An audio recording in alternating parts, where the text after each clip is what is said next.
barometer amal kita saleh tak salehnya di salat kita. Bila salat kita ikhlas dan sesuai dengan sunnah Nabi SAW, maka insya Allah amalan yang lain mengikuti.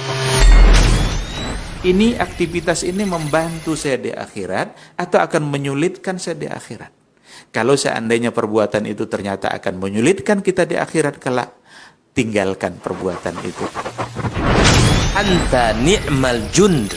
Kamu adalah sebaik-baik prajurit. Coba lihat. Kamu adalah sebaik-baik prajurit. Maka tujuannya adalah menghancurkan kehidupan rumah tangga.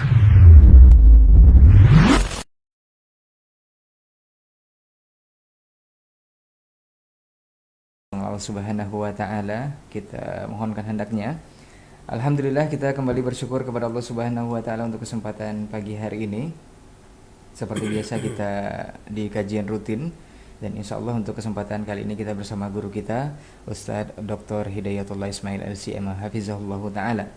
Kemudian salawat dan salam kepada Nabi Muhammad SAW. Kita selalu bermohon salawat ini selalu bisa bersambung hendaknya kepada seluruh keluarga beliau, kepada para sahabat, dan juga kepada orang-orang yang tentunya istiqomah di atas ajaran dan sunnah-sunnah beliau hingga hari kiamat kelak.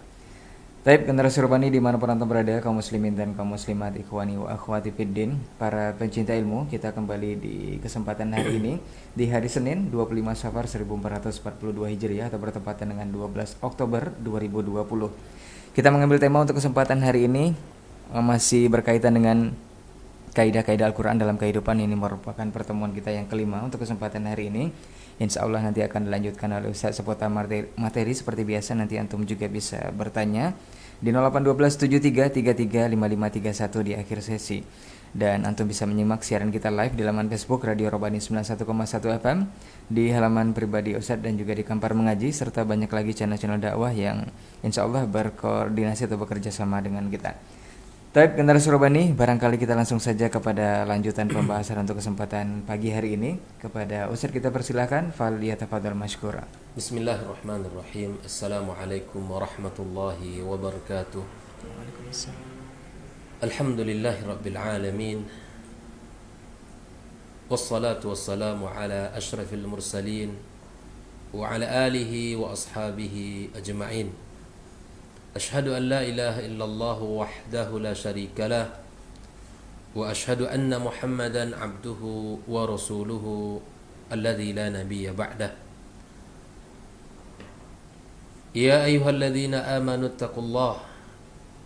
اتقوا الله حق تقاته ولا تموتن إلا وأنتم مسلمون يا أيها الذين آمنوا اتقوا الله وقولوا قولا سديدا يصلح لكم أعمالكم ويغفر لكم ذنوبكم ومن يطع الله ورسوله فقد فاز فوزا عظيما. Ahibati fillah, saudara-saudari kaum muslimin, kaum muslimat, para pendengar Radio Robani 91,1 FM, semoga Allah senantiasa menjaga kita semuanya. Pertama, marilah kita bersyukur kepada Allah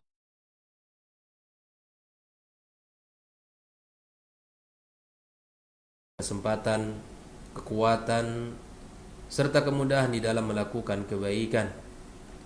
Karena sesungguhnya di antara kebaikan yang kita lakukan adalah belajar agama Allah Subhanahu wa Ta'ala. Tafaqquh fid din merupakan bagian yang mulia dalam kehidupan kita.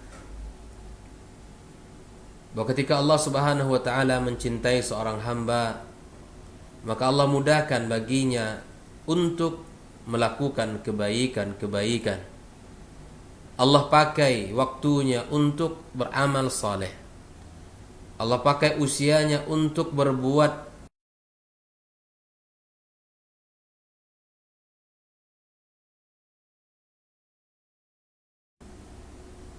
inilah kebaikan-kebaikan yang sesungguhnya patut kita syukuri, yang patut kita hayati, bahwa sesungguhnya Allah telah memudahkan kita dalam hal kebaikan.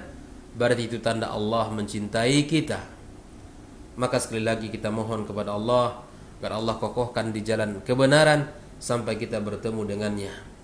Salawat dan salam kita sampaikan kepada junjungan alam Nabi kita Muhammad alaihi salatu wassalam, panutan kita, qudwah kita.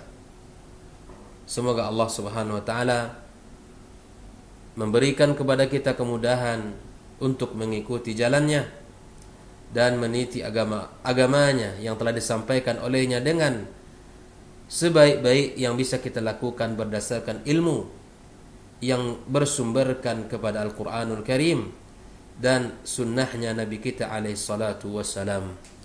Salawat tersambung untuk keluarganya, para sahabatnya, dan kepada seluruh kaum muslimin yang senantiasa setia di dalam mengikuti sunnahnya. Tak lupa kita berdoa kepada Allah untuk orang tua kita yang telah membesarkan dan mendidik kita, para guru dan para masyayikh yang telah mengajari kita ilmu, dan kepada seluruh kaum muslimin yang telah berbuat baik kepada kita. Ahibati fillah, mari kita memulai kembali melanjutkan pembahasan tentang kaidah-kaidah Quran di dalam kehidupan kita. Sudah kita ambil 4 kaidah pada pertemuan 2 pekan yang lewat. InsyaAllah pagi ini kita akan melanjutkan kaidah yang kelima, di mana Allah Subhanahu wa taala berfirman, wa qad khaba man iftara, dan sungguh rugi orang-orang yang mengada-adakan kebohongan. Ayat ini terdapat dalam surat Thaha, surat yang ke-20 di dalam Al-Quranul Karim, yang terdiri dari 135 ayat yang berisikan terhadap motivasi, yang berisikan motivasi-motivasi untuk Nabi kita alaihi salatu wassalam di dalam perjuangan dakwah beliau. Allah Subhanahu wa taala mengabarkan potongan ayat tersebut dalam surat Thaha ayat 61. Wa qad khaba man iftara, dan sungguh rugi orang-orang yang mengada-adakan kebohongan. Ikhwani wa akhwati fid din, hafizakumullah. Ayat ini disebutkan Allah Subhanahu wa taala dalam pembahasan kisah Musa bersama Fir'aun dan para penyihirnya. Sebagaimana Allah gambarkan dari ayat yang ke-59 sampai ayat 61, Allah gambarkan qala maw'idukum yaumuz zinati wa ayyuhsyarna suduha. Musa berkata kepada Fir'aun dan para penyihirnya, perjanjian atau waktu untuk bertemu dengan kalian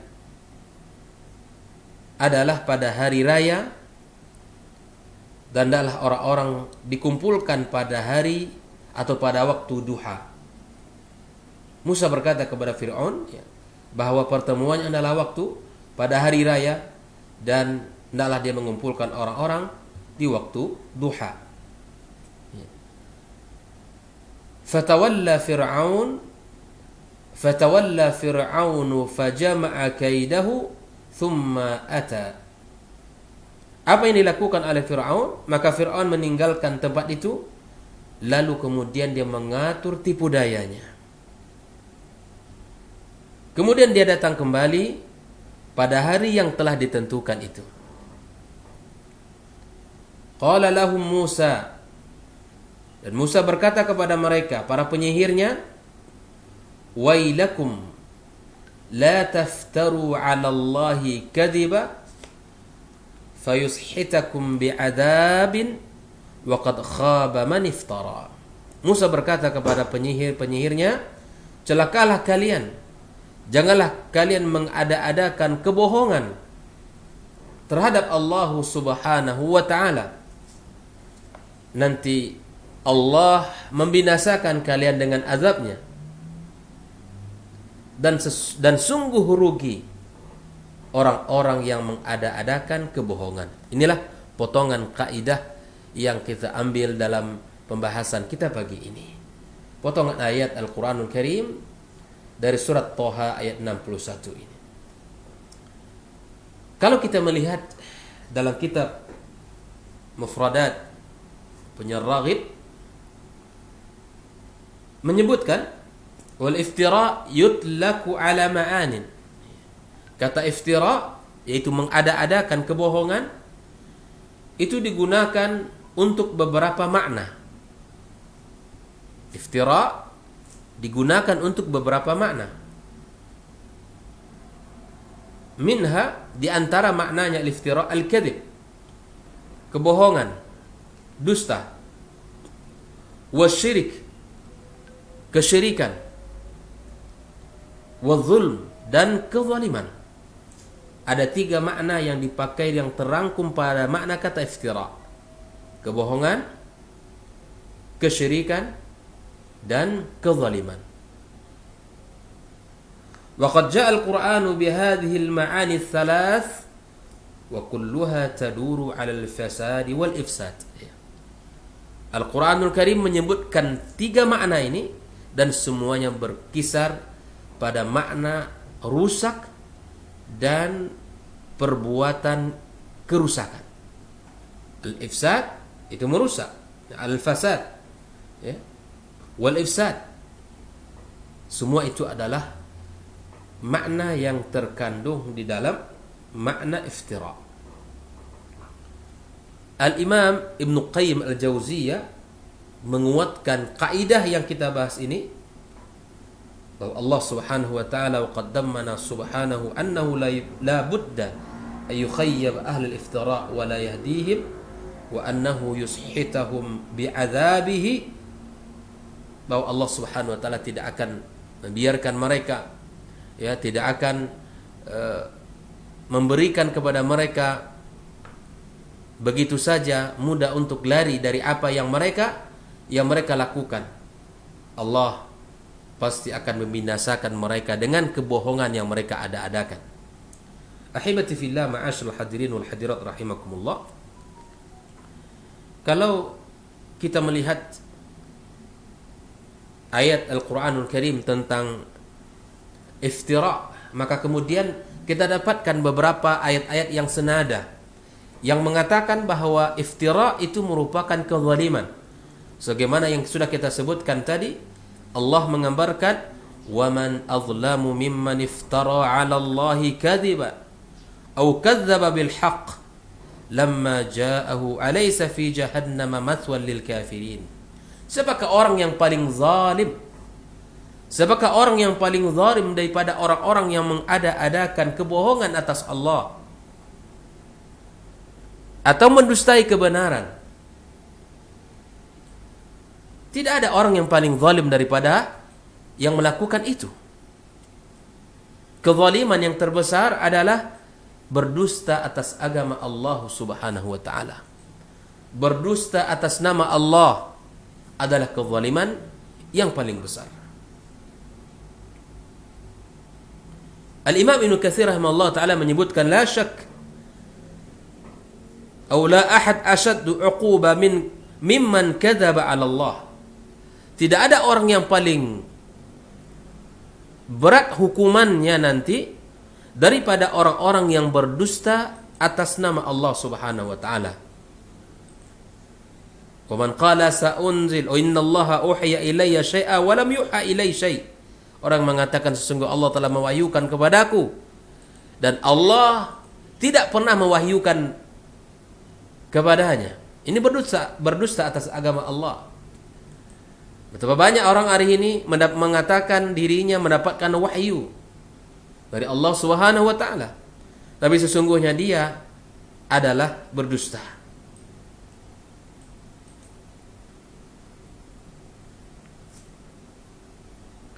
Senada dengan apa yang dikatakan oleh Imam At-Tabari rahimallahu taala, "Wa man azlamu ayyuhan nasu mimman ikhtalaqa 'ala Allahi kadhiba." Siapakah orang yang paling zalim daripada orang-orang yang berdusta atas agama Allah, berdusta atas Allah Subhanahu wa taala. Faqalu idza fa'alu fahishatan, jika mereka berkata, idza fa'alu fahishatan, jika mereka melakukan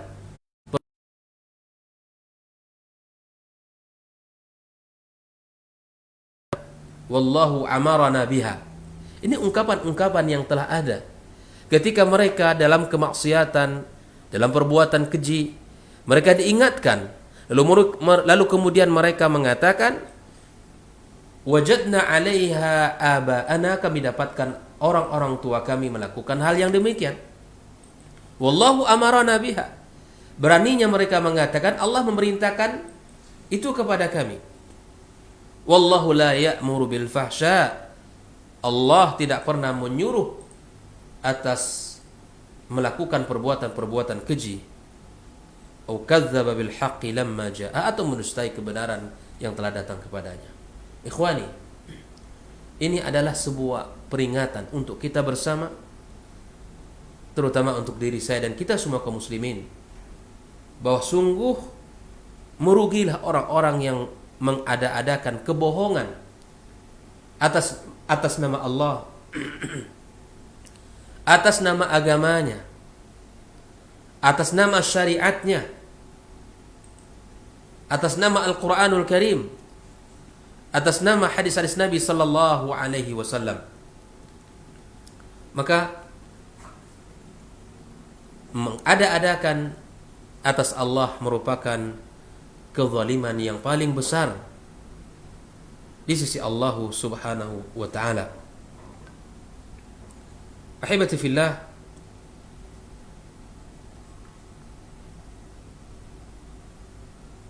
di antara bentuk-bentuk yang bermakna iftira, kebohongan, dan merupakan dosa, ya, kita lihat beberapa contoh-contoh aplikasi dalam kehidupan kita, sehingga kita bisa melewati ayat ini, bisa kita turunkan dalam kehidupan kita, menjadi bagian yang harus tertanam dalam kehidupan kita, menjadi sebuah prinsip bahwa orang yang berbohong itu pasti merugi. Nah, orang-orang yang mengada-adakan atas agama Allah, atas nama Allah, tidak akan pernah mendapatkan kebaikan di sisi Allah Subhanahu wa taala. Di antaranya adalah al-kadzib wal iftira 'ala Allah. Di antara bentuk kebohongan atas Allah Subhanahu wa taala bil qauli 'alaihi bighairi ilmin, yaitu mengucapkan perkataan atas nama Allah bighairi ilmin, tanpa ada ilmu. Nah, ini bagian daripada bentuk-bentuk iftira 'ala Allah azza wa jalla, al-qawlu 'alaihi bighairi ilmin atau bi ayyi surati min as-suwar. Apapun bentuknya, apapun ragamnya, apabila kita berbicara atas nama Allah tabaraka wa taala tanpa ada dasar ilmu, maka ini masuk kepada al-iftira yang sangat merugikan itu. Di dalam surat Al-An'am ayat 93 Allah gambarkan, "Waman adlamu mimman iftara 'ala Allahi kadhiba." Ya, siapakah yang lebih zalim daripada orang-orang yang mengada-adakan dusta? Au qala uhiya ilayya wa lam yuha ilaihi syai'un. Siapakah yang lebih zalim daripada orang-orang yang mengada-adakan dusta terhadap Allah Subhanahu wa taala, atau dia berkata telah diwahyukan kepadaku, padahal tidak diwahyukan sesuatu apapun kepadanya.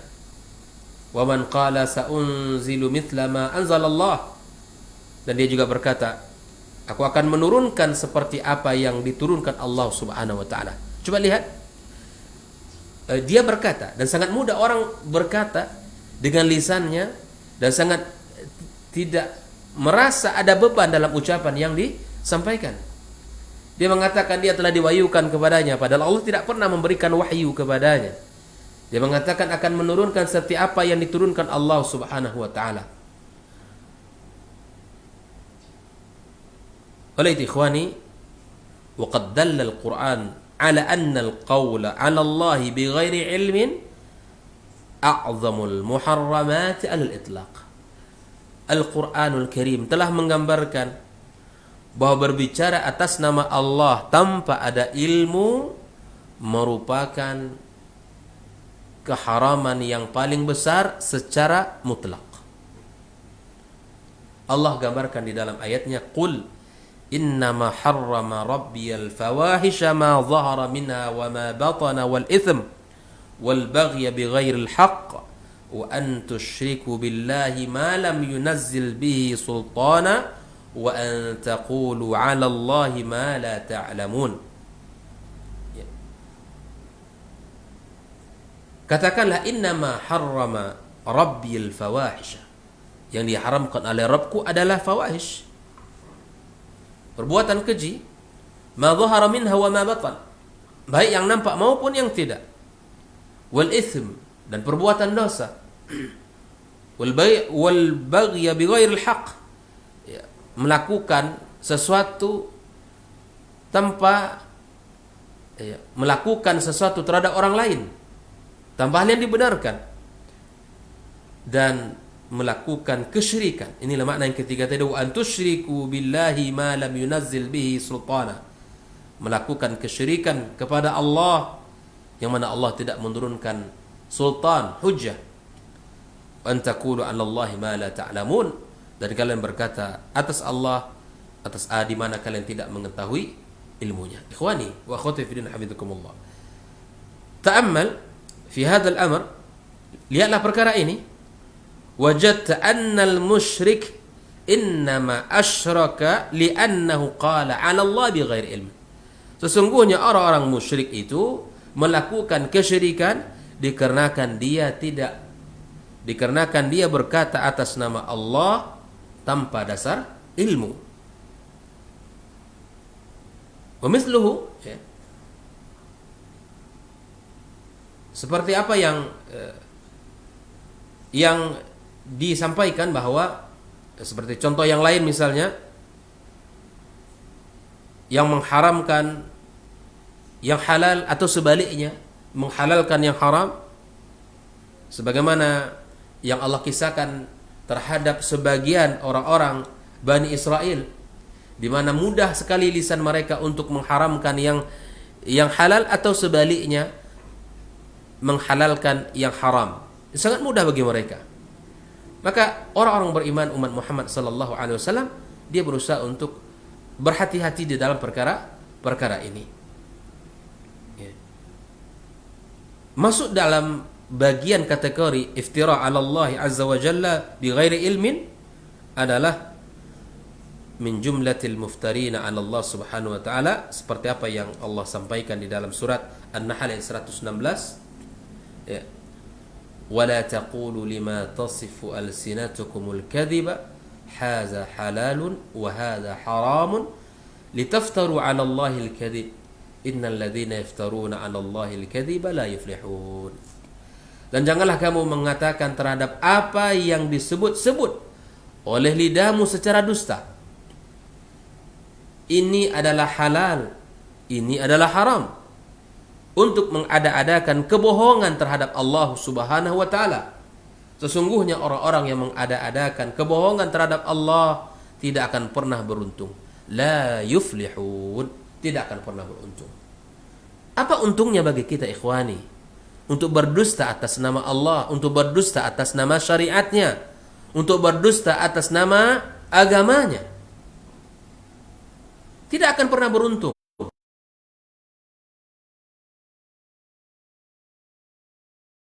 Kebaikan. Oleh itu ikhwani, orang-orang yang tidak memiliki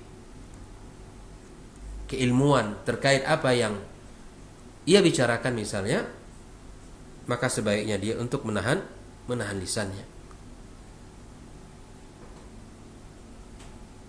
Baik itu dalam babul asma dan sifat Allah, ataupun dalam bab halal dan haram, atau pada bab-bab yang lain selain apa yang kita sampaikan ini. Apapun terkait dengan agama Allah, atas perintah Allah dan syariat Allah, maka lebih baik kita untuk menahan lisan kita. Wa li ajli hadza kana katsiru minas salaf, ya, banyak sekali kita dapatkan dari as-salaf yatawarrauna ayadzima bi anna ma yufti bihi wa hukmullah. Mereka berhati-hati dari apa yang mereka sampaikan itu, yang mereka fatwakan itu Ini adalah hukum Allah Subhanahu wa taala. Idza kanatil mas'alah la nassa fiha. Andai masalah yang disampaikan tersebut tidak ada nas secara sharihnya. Wala ijma', ya. Dan juga tidak terdapat ijma'. Qala ba'du salaf liyattaqi ahadukum ay yaqul ya ahallallah kadza wa harrama kadza fayaqulu Allah lahu kadzabta lam uhillu kadza wa lam uharrim kadza. Ya, agar kita bertakwa kepada Allah Subhanahu wa taala dalam apa yang kita sampaikan. Allah menghalalkan ini dan Allah mengharamkan ini, maka Allah kemudian akan membalas, ya, kamu berdusta, aku tidak pernah menghalalkannya dan tidak pernah mengharamkan ini.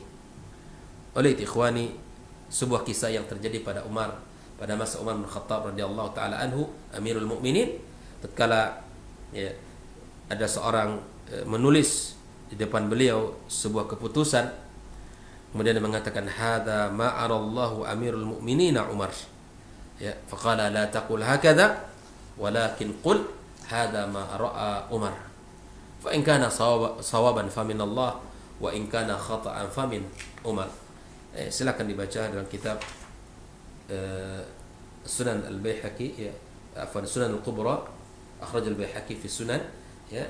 Kemudian dikisahkan bahwa ketika ditulis di hadapan Umar bin Khattab radhiyallahu taala anhu, inilah pandangan Allah dalam perkara ini, inilah pandangan Allah Subhanahu wa taala perkara ini.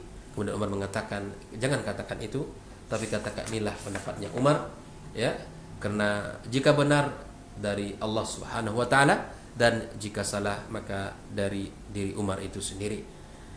Dan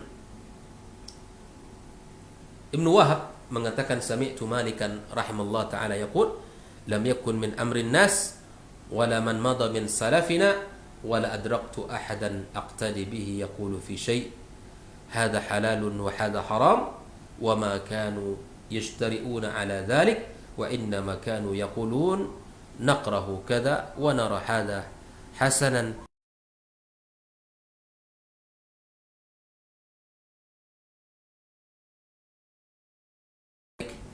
Bukanlah menjadi kebiasaan orang-orang bahwa dan juga tidak bagian dari kehidupan para salaf kita, ya. Wala adraktu ahadan aqtadi bihi yaqulu fi syai'. Aku tidak mendapatkan orang-orang yang bisa aku jadikan panutan dalam mengatakan ini adalah halal, ini adalah haram. Tidak ada. Jadi, ulama salaf dulu mereka sangat hati-hati sekali, ya, dalam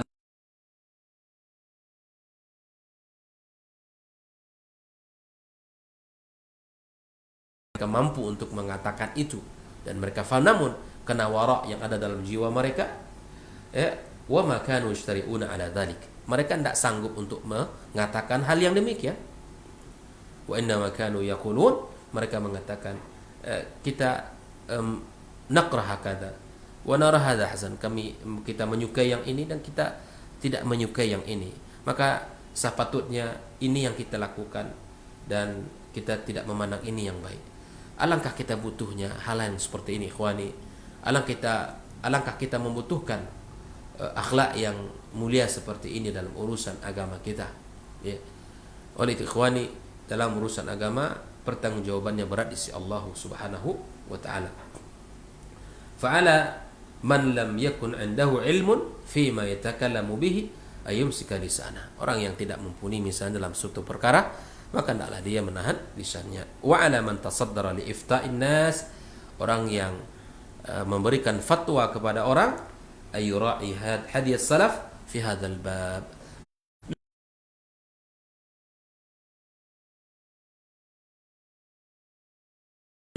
Tidak mudahnya kita untuk berfatwa, ya. Fa innahu khairun wa ahsanu ta'wila. Insyaallah itu lebih baik, ya, lebih baik. Ikhwani wa akhwati fillah hafizakumullah.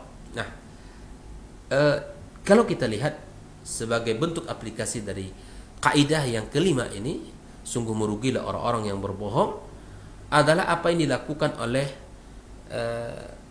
al-wadda'in lil hadis, pembuat hadis palsu, fi qadimiz zaman wa hadithi, baik itu zaman dahulu ataupun zaman sekarang. alladzina yakdzibuna 'ala Allah 'ala Nabi sallallahu alaihi wasallam, yang berdusta, dia mengada-ada atas nama Nabi Muhammad sallallahu alaihi wasallam, wa yaftaruna alaihi, ya, mereka mengada-ada dan berbohong atas nama Nabi sallallahu alaihi wasallam. Imma li ghardin wa bi za'mihim hasan, boleh jadi mereka melakukan itu karena tujuan yang baik. Tujuan yang baik sebagaimana diklaim oleh mereka, lit targhib wa tarhib, ya. Seperti masalah memberikan motivasi dan ancaman misalnya, au li aghradin siyasiyah au madhhabiyah au tijariyah, atau tujuan politik atau tujuan madhab, atau karena memang ada kemaslahatan bisnis. Kama waqa'a dzalika walil asaf munzu azminatin mutatawilah. Ya, sebagaimana hal itu tidak terjadi sejak zaman dahulu, sejak zaman yang lama. Sungguh ini sungguh ya, peristiwa-peristiwa seperti ini, fenomena-fenomena ini sangat disayangkan. Jadi orang-orang yang mengada-adakan atas agama Allah atau khususnya atas Nabi alaihi salatu wassalam dengan tujuan-tujuan tertentu, maka bukanlah kebiasaan baru hari ini, namun sudah terjadi sejak zaman dahulu.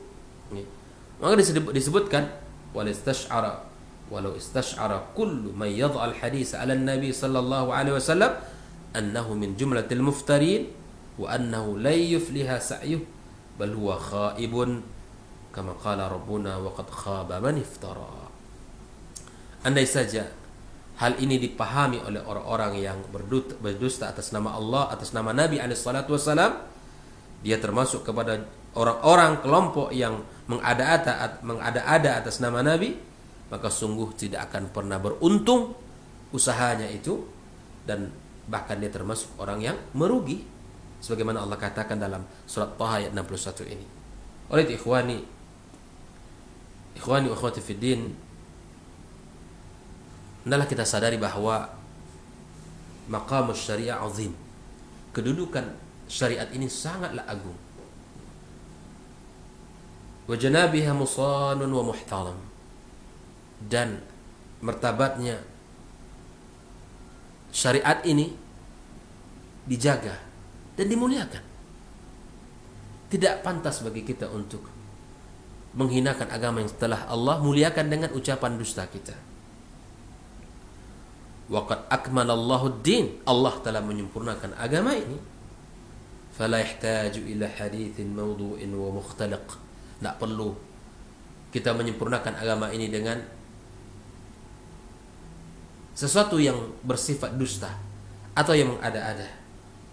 Walaysat syari'atun tilka allati tabni 'alal kadhib, bukanlah syariat yang dibangun di atas dusta. Wa 'ala man 'ala rasuliha sallallahu alaihi wasallam, dan juga tidak dibangun atas dusta atas nama Nabi kita sallallahu alaihi wasallam. Oleh itu ikhwani, banyak kita temukan dalam kehidupan kita.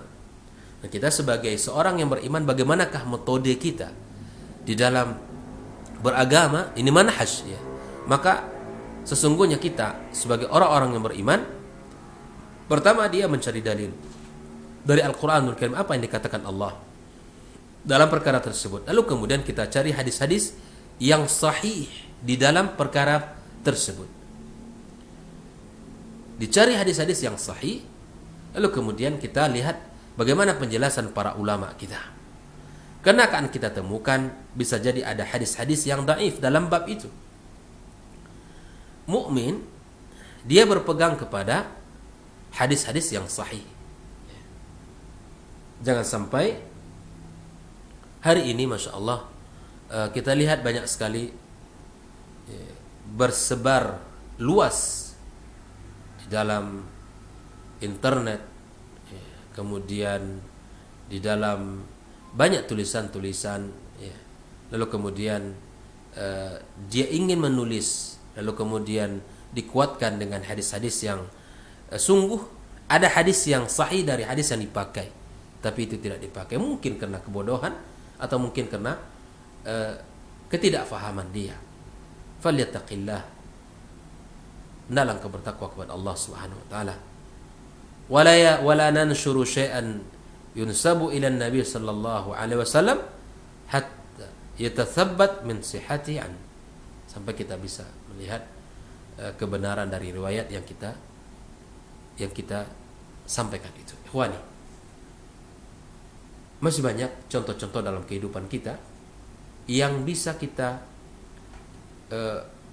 jadikan ayat yang mulia ini di dalam kehidupan kita, di dalam pembahasan kita, di dalam perilaku kita, di dalam keputusan-keputusan kita. Ya, jangan sampai kita mendustakan, melakukan dusta atas Allah dan atas Nabi Muhammad sallallahu alaihi wasallam. Ya. Ada sebuah kisah yang menarik dalam hal ini, ya. Itu kezaliman yang dilakukan oleh sebagian orang terhadap saudara-saudaranya sesama muslim. Sungguh ini merupakan sangat disayangkan, kezaliman itu terjadi. Tentu kejadian ini berbagai macam sebab.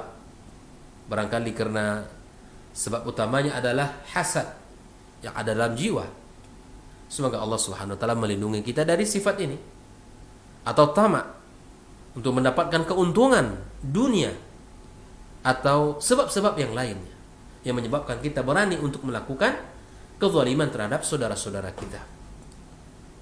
Nah, musibah ini semakin berbahaya apalagi ya sebagian orang melakukannya terhadap orang lain dengan bahasa kita bertopeng kepada agama, hanya untuk membenarkan tindakannya dalam menjelek-jelekkan orang lain dan memperingatkan orang lain supaya tidak bergaul dengan si fulan karena berlandaskan kezaliman atau permusuhan. Hati-hati kita dalam ucapan ini, jangan membuat perpecahan dalam tengah-tengah pergaulan kita sesama saudara kita dikarenakan ada hasad di hati kita. Ditahdzir si fulan, kalau membetulkan kesalahan itu benar, tapi jangan sampai kita menjadi api pemecah terhadap persaudaraan saudara-saudara kita. Ikhwani wa akhwati fillah, hafizakumullah. Oleh itu ikhwani, mari kita di dalam kehidupan ini ada sebuah kisah yang saya sampaikan terakhir. Ini disebutkan oleh beliau dalam kitabnya. Ada seorang wanita yang berprofesi sebagai dosen dan sudah diceraikan suaminya 2 kali. Dia mengatakan, kisahku dengan kezaliman terjadi 7 tahun yang lalu. Ini peristiwa ini sudah masa lampau ya. Setelah saya diceraikan untuk kedua kalinya, maka aku memutuskan untuk menikah dengan salah seorang kerabat yang diberikan nikmat kehidupan bersama dengan istri dan 5 orang anaknya. Kemudian aku membuat kesepakatan dengan anak laki-laki dari bibiku yang mencintai istri laki-laki tersebut. Bersepakat untuk menuduh istrinya telah mengkhianati suaminya. Kami mulai menyebarkan isu-isu bohong di antara karib kerabat.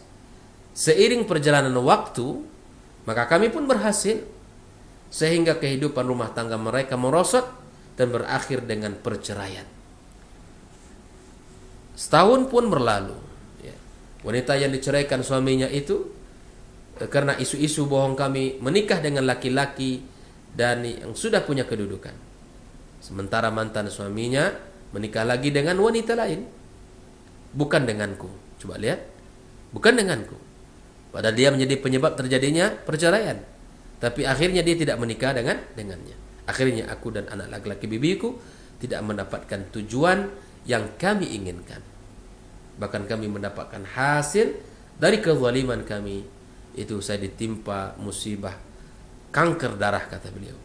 Sementara anak laki-laki dari bibiku mati terbakar bersama saksi kedua karena kolesterol atau karena konsletnya listrik di apartemen beliau. Inilah kezaliman. Dan akhirnya ketika terputus sebuah hubungan rumah tangga yang suci dan akhirnya dia tidak mendapatkan tujuan yang diinginkan, namun Allah Subhanahu wa taala memberikan sebuah teguran kepadanya. Musibah itu terjadi 3 tahun setelah kisah tersebut. Ahibati fillah, Mungkin ini terjadi pada sebagian orang dan mungkin tidak terjadi pada sebagian lain. Dan masing-masing dari kita punya kisah dan masing-masing kita punya pengalaman-pengalaman pribadi. Intinya bahwa sungguh merugilah orang-orang yang mengada-ada atas Allah Subhanahu wa taala, yang mengada-adakan kebohongan, yang mengada-adakan dusta atas Nabi kita sallallahu alaihi wasallam. Inilah kaidah kelima. Pelajaran yang mahal bagi kita adalah agar senantiasa menjaga lisan dari perkara-perkara yang mana kita tidak mengetahuinya. Yang kedua, berhati-hati kita di dalam memberikan sebuah hukum, terutama dalam agama Allah Subhanahu wa taala. Yang ketiga, berhati-hati ketika menyebar sebuah hadis atau riwayat, ya, barangkali riwayat yang kita sebarkan itu tidak benar dari sisi periwayatannya sehingga dihukumi oleh para ulama dengan hukum yang lemah dan lain sebagainya. Oleh itu ikhwani, dengan tujuan apapun, mungkin dengan tujuan agar orang semangat beribadah dan lain sebagainya, tapi yakinlah, kuatkanlah orang dengan apa yang telah disampaikan Allah dan yang telah disampaikan oleh Nabi kita sallallahu alaihi wasallam.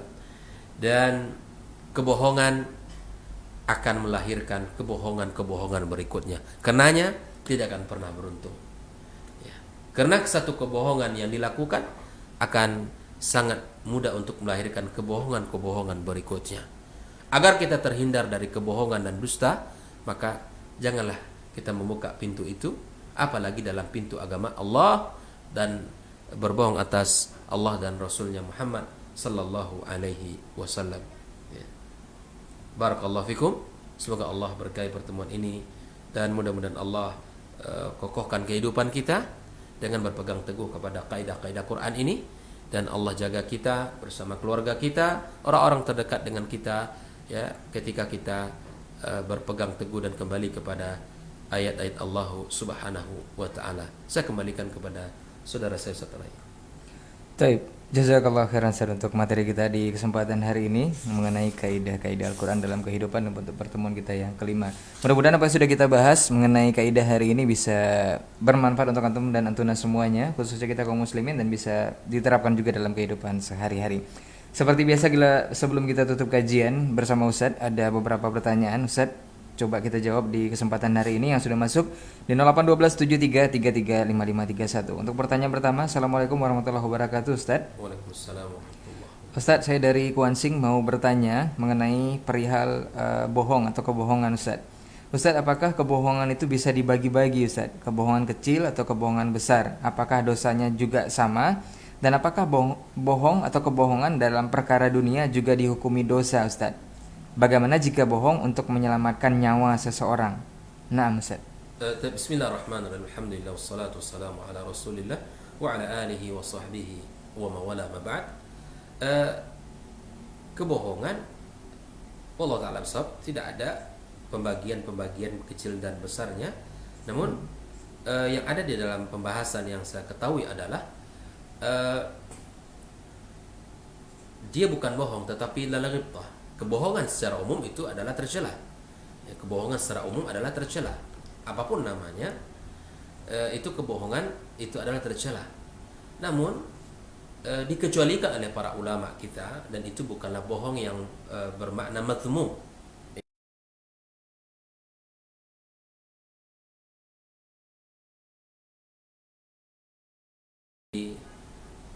Sudah berusaha untuk memberikan yang terbaik kepada suami dengan membuatkan mungkin makanan, masakan di rumah, ya, dan mengabari suami dengan makanan tersebut. Suami dengan riang gembira pulang ke rumah semangat untuk makan masakan istrinya. Ternyata setelah dicicipi, ya, merasakan masakan tidak sesuai dengan yang dibayangkan tadi, gitu. Maka untuk memberikan rasa gembira di hati istri, di sini boleh seseorang untuk mengatakan, ya, bi khilafil waqi'. Ya, katakan kepada istrimu, ini masya Allah tabarakallah, rasanya luar biasa. Walaupun mungkin di hati dia mengatakan tidak sesuai ekspektasinya, seperti yang diceritakan dalam kabar via telepon misalnya. Ini boleh, ini bukanlah kadzib yang dimaksud dengan al-mazmum yang kita bahas, ya. tetapi itu adalah sebuah ungkapan yang membuat seorang istri bahagia dengan ungkapan itu, tapi bukan pada dusta atau selingkuh. Jangan pula kita agar menyenangkan istri, kemudian dosa yang dilakukan di luar rumah, kemudian ketahuan oleh istrinya, ya, kemudian dia berbohong agar istrinya tidak marah. Ini tidak benar. Dalam perkara-perkara mubah seperti tadi, ya, seorang istri masak, kemudian masakan tidak sesuai dengan ekspektasi dia yang sampaikan kepadanya rasanya, maka kemudian boleh ketika itu untuk menghibur istrinya agar dia yang sudah letih, yang sudah bersusah payah tadi, ya, merasakan bahagia dengan ungkapan seorang suami. Kalau kita berbicara tentang Nabi SAW, maka Nabi adalah orang yang paling suka memuji, baik itu penampilan maupun apa yang dilakukan oleh istrinya. Baik, yang kedua, pada siasat perang, nah ini tidak dianggap berdusta. Kita menyebarkan berita bahwa kita akan melakukan penyerangan siasat jam tengah malam, misalnya, siasat. Jadi tidak boleh kita jujur dalam berperang. Kalau kita jujur dalam berperang, hancur, strategi kita habis dan anggota kita akan habis, kekuatan kita akan lebur.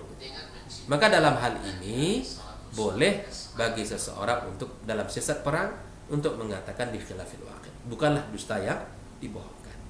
Dan yang ketiga adalah dalam memberikan atau menjadikan atau mendamaikan dua orang yang sedang bertikai.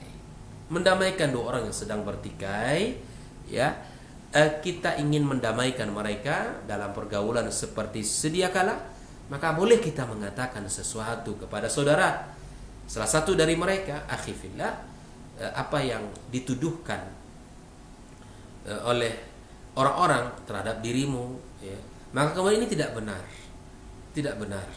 Saya pernah mendengarkan beliau begini dan seterusnya terhadap dirimu. Nah, dalam hal ini boleh. Inilah tiga hal yang saya ketahui bahwa dia bukan bohong, dia bukanlah dusta yang tercela, tetapi di situ ada nilai-nilai yang disebutkan untuk perbaikan. Nah, selain ini wallahu taala misal saya tidak mengetahui, ya, karena inilah yang dibolehkan dalam agama kita. Adalah pun urusan dunia, bisnis dan sebagainya, ini tentu tidak dibenarkan. Ya, barang lama dibilang baru tidak boleh, gitu kan, dan lain sebagainya. Dalam banyak bab-bab yang lain, ya, maka kembalikanlah kepada kaidah yang telah Allah sebutkan, waqad khaba man iftara, ya, sungguh merugilah orang-orang yang telah berdosa tersebut. Oleh itu ikhwani wa akhwati fillah, hafizakumullah, bedakan dalam hal-hal selain apa yang sudah kita bahas tadi. Wallahu taala a'lam bissawab. Baik, jazakallah khairan Ustaz untuk jawaban dan juga nasihat yang mudah-mudahan bisa dipahami oleh antum yang dari Konsing yang bertanya untuk kesempatan pagi hari ini. Kita ke pertanyaan berikutnya, Ustaz. Assalamualaikum warahmatullahi wabarakatuh, Ustaz.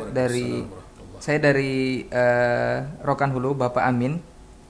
Mau bertanya, Ustaz, mengenai perkara dunia tentang pengharaman atau tidak terhadap hal sesuatu, Ustaz.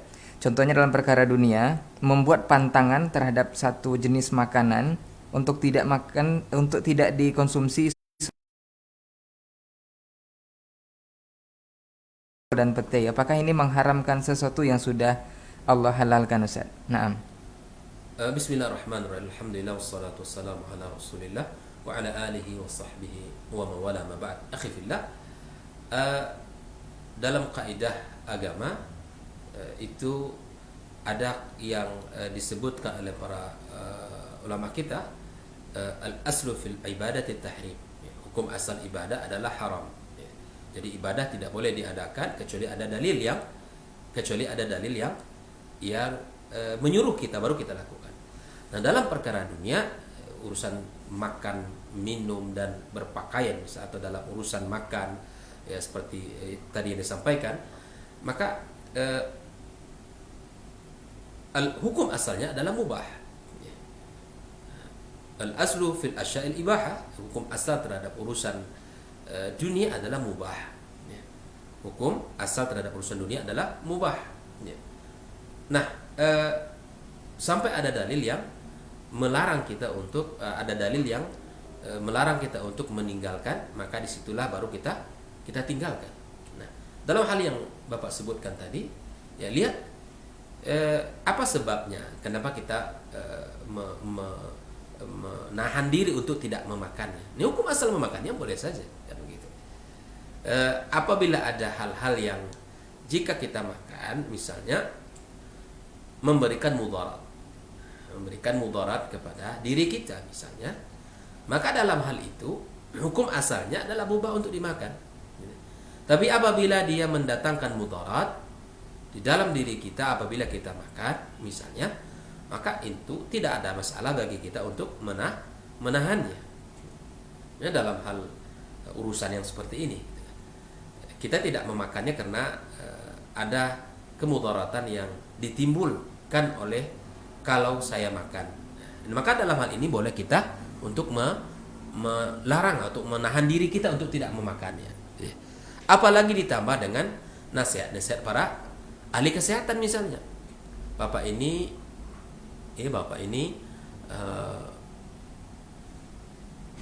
dilihat dari sisi riwayat setelah diperiksa, maka ada unsur penyakit seperti ini.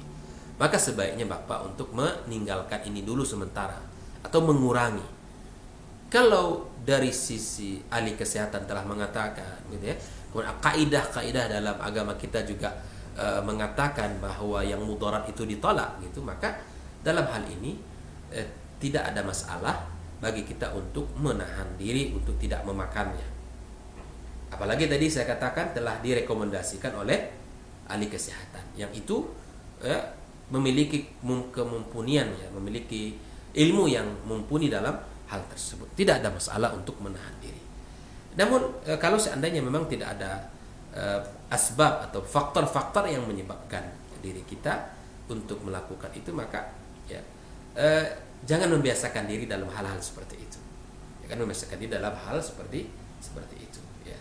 Kita tahu bahwa di dalam Al-Quranul Karim sebuah kisah yang pernah terjadi dalam kehidupan Nabi Muhammad SAW. Di dalam surat At-Tahrim Allah gambarkan, Allah tegur Nabi kita Muhammad SAW. Mungkin sebagian kita atau kita sudah tahu bahwa bagaimana Allah menegur Nabi kita. Bahkan kata para ulama tafsir, andai ada ayat yang disembunyikan oleh Nabi SAW, maka surat At-Tahrim itulah yang disembunyikan oleh Nabi kita. Apa sebab? Karena berbicara tentang teguran Allah kepada dirinya. Teguran Allah terhadap apa yang terjadi dalam kehidupan Nabi dalam rumah tangganya. Apa sesungguhnya yang ditegur oleh Allah? Karena ketika itu Nabi Muhammad SAW mengharamkan madu untuk dirinya. Nah, ini Pak, madu halal apa haram? Halal. Mengharamkan madu untuk dirinya. Ya. Kisahnya adalah panjang. Kalau saya sedikit ingin urai bahwa Nabi Muhammad SAW ketika berada di rumah salah satu istrinya, kalau tidak salah Zainab itu selalu membuat madu untuk Nabi Muhammad ketika datang ke rumahnya.